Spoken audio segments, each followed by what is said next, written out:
नवी मुंबई आंतरराष्ट्रीय विमानतळाला प्रकल्पग्रस्तांचे दैवत लोकनेते दिबा पाटील यांचं नाव देण्यात यावं आणि प्रकल्प बाधितांच्या प्रलंबित मागण्या पूर्ण कराव्यात, यासाठी नवी मुंबई आंतरराष्ट्रीय विमानतळ कमिटी संलग्न अखिल भारतीय किसान सभेच्या वतीनं पनवेल ते मंत्रालय असा मोर्चा काढला होता। यावेळी विमानतळ परिसरातील सर्व्हिस रोडवर पोलिसांनी मोर्चा अडवल्यानंतर आंदोलकांनी ठिय्या मांडून प्रलंबित मागण्यांसाठी आंदोलन केलं। विमानतळ प्रकल्प बाधितांच्या विविध प्रश्नांवर गेली 4 ते 5 वर्ष सातत्यानं नवी मुंबई आंतरराष्ट्रीय विमानतळ कमिटी संलग्न अखिल भारतीय किसान सभेच्या माध्यमातून प्रकल्पग्रस्तांचे प्रश्न मार्गी लावण्यासाठी प्रयत्न केले जात आहेत। अनेक बैठका झाल्या, परंतु सिडको महामंडळानं आमच्या मागण्यांकडे सातत्याने दुर्लक्ष केलंय। मुंबईतील भांडूप घाटकोपर येथील 26 जणांचा ग्रुप वाशिवली गावाजवळील माणिकगडावर ट्रेकिंगसाठी आला होता। उत्साहाच्या भरात पुढे आलेले श्रेयस देड, किरण होना, यशपाल मोमाया, चिराग शहा आणि रियद ठक्कर हे सर्व राहणार मुंबई हे वाट चुकले। ग्रुपमधील काही तरुणांनी मदतीसाठी 112 क्रमांकावर फोन करून पर्यटक भरकटल्याचं पोलिसांना कळवलं।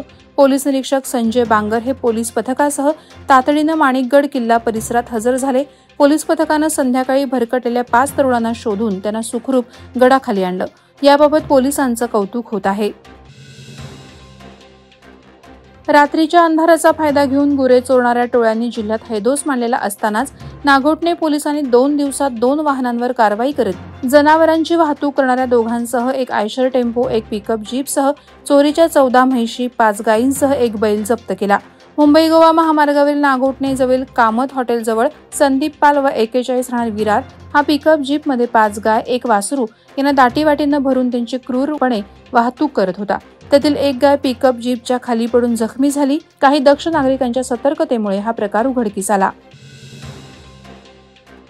खालापूर तालुका हा औद्योगिक नगरी म्हणून प्रसिद्ध आहे, मात्र गेल्या काही महिन्यांपासून खोपोली आणि खालापूर तालुक्यात वीज पुरवठ्यात येणाऱ्या सततच्या व्यत्ययामुळे सहनशीलतेचा कडेलोट झाल्यामुळे विविध क्षेत्रातील मान्यवरांनी नव्यानं स्थापन खोपोली खालापूर संघर्ष समितीने महावितरणच्या उपविभागीय कार्यालयावर धडक मोर्चा काढला।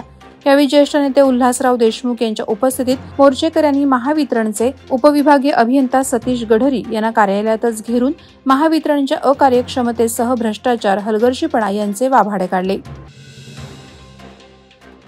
IAS कमिटीकडून SR सर्टिफिकेट संस्थेच्या माध्यमातून उरण तालुक्यात फुंडे ग्रामपंचायतीला संस्थेचे लीड ऑडिटर किरण भगत आणि गटविकास अधिकारी समीर वाठारकर यांच्या हस्ते ISO 9001:2015 नामांकन प्रदान करण्यात आलं। कार्यालयाची कामकाज पद्धत, स्वच्छता, नागरिकांना मिळणारी वागणूक, ग्रामस्थांना पुरवण्यात येणाऱ्या सुविधा, नीटनेटकी इमारत इत्यादी निकषानुसार हे नामांकन दिलं जातं। यावेळी सरपंच सागर घरत, उपसरपंच चंद्रकांत म्हात्रे, ग्रामपंचायत सदस्या रुचिता म्हात्रे, कविता म्हात्रे, जुईली घरत, हर्षा घरत, ग्रामस्थ प्रीतम म्हात्रे, ग्रामसेवक राजेंद्र सातंगे आदी उपस्थित होते। आपल्या तालुक्यातील विद्यार्थी चांगले शिकून भविष्यात मोठे अधिकारी झाले पाहिजेत, त्यांना शिक्षणाची गोडी लागली पाहिजे, यासाठी येथील शाळा सुजलाम सुफलाम हवी म्हणून आम्ही प्रयत्नशील आहोत। जिते गावाच्या विकासात आणखी भर पडणार आहे असे आमदार रविशेठ पाटील यांनी जिते येथील जिल्हा परिषद शाळेच्या नवीन इमारतीच्या भूमिपूजन कार्यक्रम प्रसंगी बोलताना सांगितलं। जिल्हा परिषद शाळेच्या नवीन इमारतीचा भूमिपूजन सोहळा आमदार रविशेठ पाटील यांच्या हस्ते संपन्न झाला। इथे पहिलीपासून सेमी इंग्रजी वर्ग सुरू होणार असून याचा फायदा विद्यार्थ्यांसह पालकांना होणार आहे। National union of postal employees यांचे द्विवार्षिक अधिवेशन आणि अजय जाधव यांचा सेवानिवृत्ती कार्यक्रम नवीन पनवेल येथे संपन्न झाला। या अधिवेशनाचे उद्घाटन इंटकचे राष्ट्रीय सचिव कामगार नेते महेंद्र शेठ घरत यांच्या हस्ते झालं। सॉर्टिंग पोस्टमन अजय जाधव हे आपल्या 44 वर्षांच्या सेवेनंतर निवृत्त झाले। सेवापूर्तीनिमित्त मान्यवरांच्या हस्ते त्यांचा सन्मान करण्यात आला। अधिवेशन उद्घाटन प्रसंगी आपलं मनोगत व्यक्त करताना इंटकचे राष्ट्रीय सचिव महेंद्र शेठ घरत म्हणाले, जगातील सर्वात जास्त सभासद संख्या असलेली इंटक संघटना सदैव देशभरातील संघटित आणि असंघटित कर्मचारी यांच्या पाठीशी ठाम उभी राहील। शासनाच्या विविध योजनांचा लाभ घेऊन उत्पादन केलेल्या पिकावर प्रक्रिया करून नफा कमवा असं आवाहन विभागीय तंत्र अधिकारी तनुजा घाडगे यांनी केलं। खालापूर तालुका कृषी विभाग आणि पंचायत समिती खालापूर यांच्या संयुक्त विद्यमानं 1 जुलै हा दिवस कृषी दिन मोठ्या उत्साहात पंचायत समितीच्या सभागृहात साजरा झाला। शेतकरी बांधवांनी शेतीचे अधिक उत्पादन घेण्यासाठी आधुनिक तंत्रज्ञानाचा वापर करावा असं आवाहन कृषी अधिकारी नारायण गोसावी यांनी यावेळी केलं। तसंच जागतिक ख्यातीचे कृषी तज्ज्ञ आणि प्रगतशील शेतकरी वसंतराव नाईक यांना आदरांजली अर्पण करण्यात आली।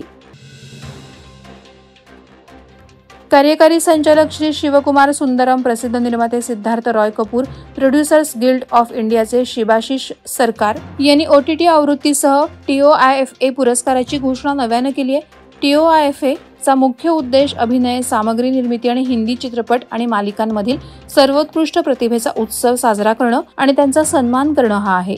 1 जानेवारी 2023 आणि 31 डिसेंबर 2023 दरम्यान ऑनलाईन व्हिडिओ स्ट्रीमिंग प्लॅटफॉर्मवर उत्कृष्ट चित्रपट आणि मालिकांसाठी हा पुरस्कार दिला जाणार आहे. कुणबी समाज 32 विभाग श्री दत्तात्रय देवस्थान ट्रस्ट चिंचवळी गोरेगाव यांच्या वतीनं सालाबादप्रमाणे यंदाही 10वी आणि 12वी उत्तीर्ण विद्यार्थ्यांचा गुणगौरव आणि मार्गदर्शन सोहळा अध्यक्ष प्रकाश टेंबे यांच्या अध्यक्षतेखाली रोहिदास सभागृह गोरेगाव येथे संपन्न झाला. यावेळी उत्तीर्ण विद्यार्थ्यांना समाज बांधवांनी मोलाचं मार्गदर्शन करून सन्मानित केलं. विद्यार्थ्यांनी पुढे काय करायचं या विषयावर डॉक्टर बाबासाहेब आंबेडकर विद्यापीठ लोणेरेचे प्राध्यापक शेष यांनी मार्गदर्शन केलं. यावेळी लोणेरे गोरेगाव विभागातील समाज बांधव, आजी माजी पदाधिकारी तसंच विभागातील सरपंच, उपसरपंच उपस्थित होते. नवी मुंबईतील कोपरखिरणे पोलीस स्टेशनतर्फे कोपरखिरणे परिसरात वृक्षारोपण करण्यात आलंय. वरिष्ठ पोलीस निरीक्षक औदुंबर पाटील आणि पालिका अतिरिक्त सुनील पवार यांच्या उपस्थितीत कोपरखिरणे पोलीस स्टेशनमधील सर्व पोलीस बांधवांनी या वृक्षारोपण समारोहात सहभाग घेतला होता. यावेळी पर्यावरणाचा ऱ्हास थांबवण्यासाठी नागरिकांनी जास्तीत जास्त झाडे लावावीत हा संदेश या वृक्षारोपण समारोहातून देण्यात आलाय. वादळवारा लाईव्हसाठी न्यूज ब्युरो, रायगड. नवी मुंबई व रायगड जिल्ह्यातील ताज्या बातम्या आणि घडामोडींसाठी सबस्क्राईब करा वादळवारा लाईव्ह चॅनल आणि दाबा बेल आयकॉन.